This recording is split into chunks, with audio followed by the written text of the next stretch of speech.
you know, 19th century, and what you found is if you went into a hospital and you were put on the first thing that was removed from any, if you were overweight and they put on a diet, the first thing your doctor said not to eat were starches, sugar, sweets, pastries. Right. Every diet was a low carb diet, and it's some of them. I mean, I even found some where they were effectively prescribing the exact thing that Atkins prescribed in the early 70s. Eat as much as you want of meat, fish, fowl, cheese, Sure. but don't eat anything with carbohydrates in it. Wow. It's amazing And the how... American Heart Association, they don't care. They have a viewpoint that defends their beliefs, and they just don't care Sure. what the facts are. Huh. Yeah, what about, now, one angle that I've heard recently to kind of denigrate the Atkins type or South Beach type diet is that you're going to get cancer when you get older because of eating too much meat. I don't know, I haven't seen any exact studies. I can't reference any right now. I'm unsure if they exist, but have you heard about that?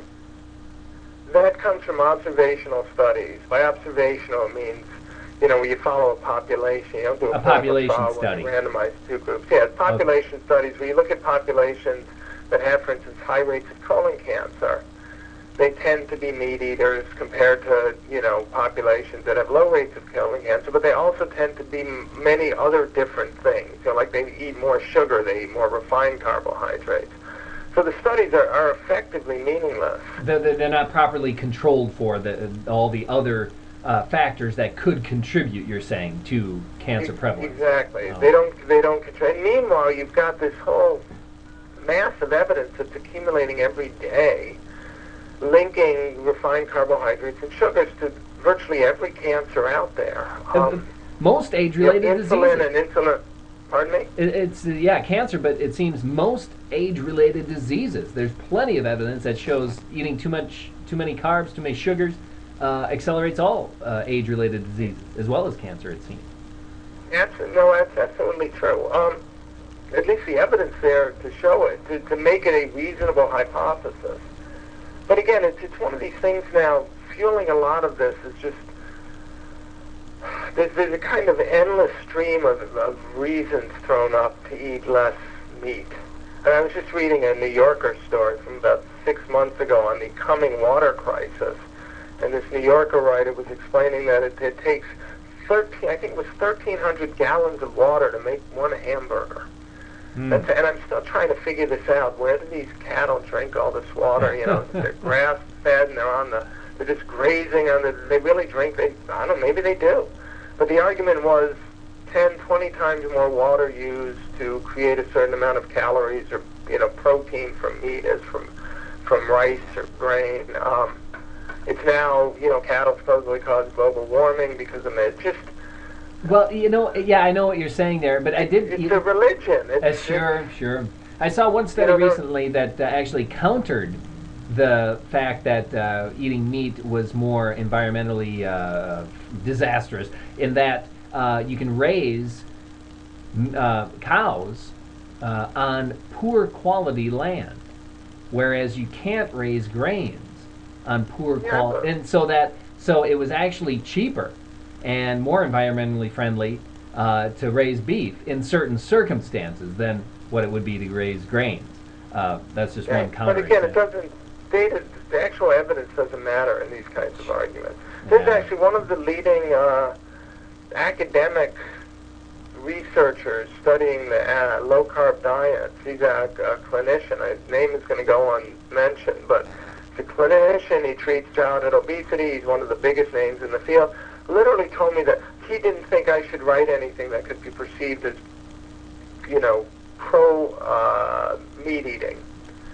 Because he doesn't believe that meat eating is good for the environment and good for society. He thinks it's, unfair socioeconomically. And I keep saying, look, this is about science. I just want to know what the truth is.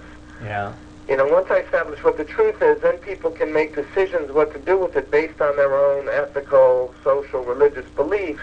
But you can't let those beliefs determine, your interpretation of the evidence. Sure. And this guy believes in low-carb diets, but all his research is aimed at trying to come up with sort of vegetarian versions of low-carb diets. I see. Yeah.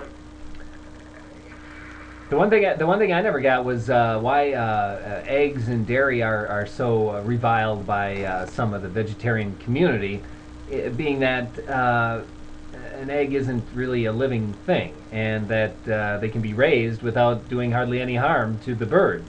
They can be collected just like you collect rocks out on, out on if they're a free-range chicken, and same with dairy, organic dairy farms, free-range cows. It would seem as though it would be one of the most, more healthy and also environmentally friendly ways to eat.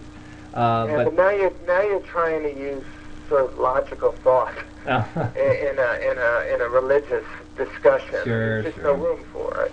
When I think of this, especially now that we're in an election cycle, and it's a pretty polarized one. Oh, yeah. And I try to imagine when I lecture on this stuff, for instance, my audience, if I'm a Democrat, I imagine them as Republicans. I was talking to my wife the other day, and we were watching Sarah Palin. Yeah.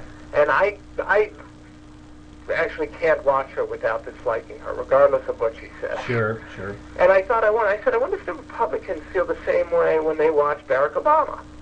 That no matter what he's saying, there's just this visceral dislike of the man because of his ideology, kind of. Ideology, his shtick, his, Yeah. the same this is the kind of polarization that goes on in nutrition. It's amazing. It's amazing that it happens in nutrition. You wouldn't think it would be such a polarizing subject. But a lot of the people get into the field, get into it because they want to tell other people how to live their lives. Yeah. And they want to tell them that what they believe is what's true for everyone else. I know quite a few of the, major players in the field who went into it. They were vegetarian sort of, they eat like they do in Berkeley, California, sort of Michael Pollan believers. And they went into knowing what a healthy diet was. It's a lot of fruits and vegetables. It's free-range, low-fat meat with fish, that are killed humanely. And I know what the answer is before I get into the field, and now I'm going to do some research that supports my preconceptions and then get to tell everybody else how they should eat so they can be like me. Yeah, I suppose that's a natural human yearning, is that everyone else agrees with you, right? Yeah. And especially, like I said, you don't go into nutrition unless you really want to teach other people. Sure. How to be as, what you've learned and what you know to be true, and how to improve their lives. Just like you might enter the priesthood for the same reason. Sure. So you don't find a lot of atheists in the priesthood. And you don't find a lot of, committed carnivores in the field of nutrition. Right. Yeah. I hear you there. I wanted to just pause just a second to remind people who are watching the stream this afternoon, if you have any questions for Mr. Taubes, please go ahead and write them up, and I'll see about passing them along. But now I'd let Gary, you complete your thought here. Well, it's just one of my fantasies is to actually get scientists in closely related fields, by cancer researchers in molecular biology, to actually care about how bad the science is in nutrition and step in and do something about it. This is probably a 20-year plan, and it will probably go nowhere. But I just keep hoping somehow in my dream that I can just get these people to care. It's something that impacts their life directly. Yeah, well, I don't know if it's going to be 20 years. I see a lot of evidence out there. It seems many different groups on the internet and whatnot that are kind of coming around to better diet advice, even in 2008. I don't know. I think that maybe it's a little more short term, in my view, anyway. Well, the irony, one of the criticisms of my work is that people will say to me, my critics will say, well, you don't understand, we agree with you. We all agree that, certain of these carbohydrates are bad. And then you have to say, well, but you agree that fat is good? And it's like, well, we agree some fats are good, and it's sort of,